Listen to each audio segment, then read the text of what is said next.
Hello world. I was out at Biddy's searching for my wife. We go out to dinner in hopes that we'll see one another. Father can do that anywhere. Could be at a grocery store, could be at a party, could be anywhere. Could bump into each other anywhere. When you go out to dinner and you're surrounded by people and you feel them close to you, that's how it happens for us. She's close to me when I'm out to dinner. She's by my side. I can feel her energy near me. She can talk to me. We're telepathic. We're clairvoyant and clairaudio. We can see. Though many others can't. Many others will say it's not possible. The sad part is that they don't think it's possible, so it's not. If you think it's possible, your third eye will open. If you don't think it's possible, you will stay in the dark until Father forces you to see. Now, everyone went through the pandemic. There was no one on the planet that didn't. Everybody went through the pandemic. And it forced everybody into the fifth dimension. Suffering does that. Pain does that. You grow through your pain. You grow through your suffering. And you realize you're more than your suffering. Now understand, in the fifth dimension, you will see the unseen. So when Father tells you, believe before you see, he will put you to the test. We're not talking about the old way of testing. We're talking about his new way of testing. My wife is physically, spiritually right here, but I can't see her in the natural world. But I can see her spirit in the natural world. Her energy is that close to me. So when I'm at a bar, I can feel my arms around my wife. I can actually hear her. And we can feel how we are with one another in a crowd. The whole world falls away. Do you understand that when you open your third eye, you will have many challenges? They're not easy. Being spiritually aware means you have a purpose in life. You have to speak out. And many people will try to keep you down. You will start to see why things happen on earth. You will start to see why people don't go where you go. You will start to see and feel so many things with your third eye. You'll start to realize your energy body. You'll realize your pain body. You'll realize how vast the mind is and how much there is to learn. So your third eye, many are not awake, and many will tell you they're awake, but they're not. They can't always go where you're going, but you are the light for them to get there. Now, if you ever listen to any of my videos, there's a tarot card that tells you this, and I've written about it.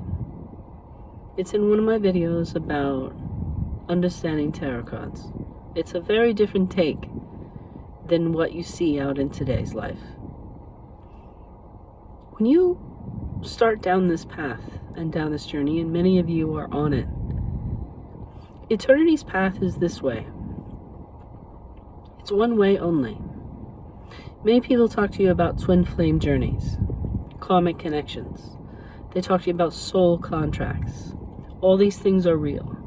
These are true. These are happening in your life. So when you have a soul contract, it will tell you and dictate to you how much is in your life and how much is not in your life.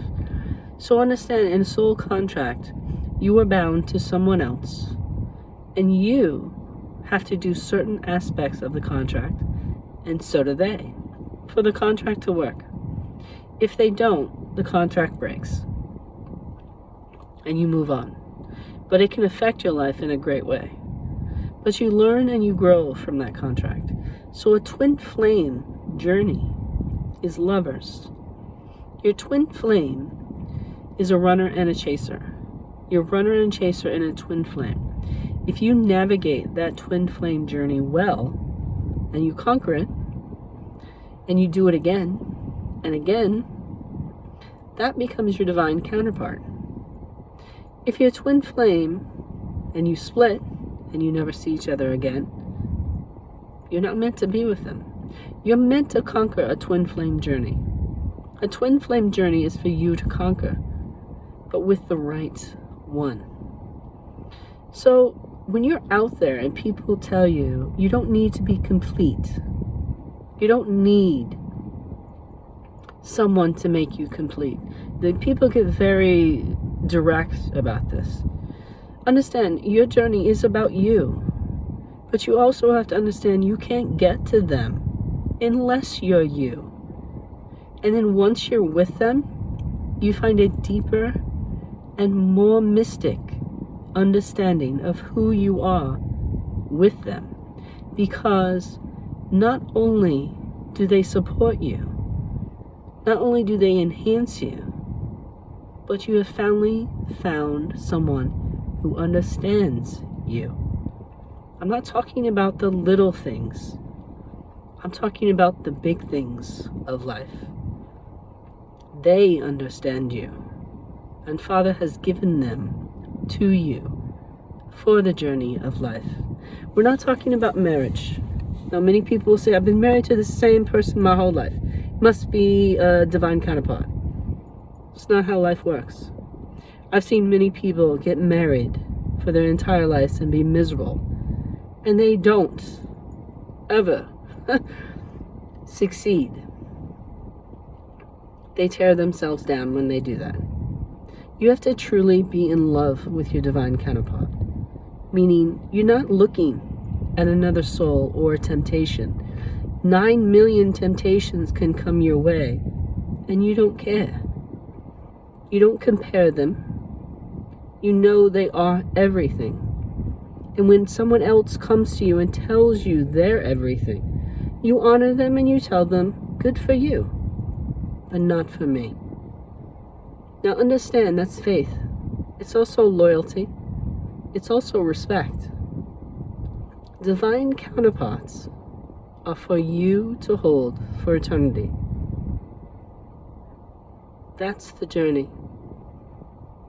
I can spiritually see my wife, and I've had to wait in this life to get to her. Spiritually, had to wait. Father makes you wait for miracles. But miracles are real. And I'm going to prove it to you.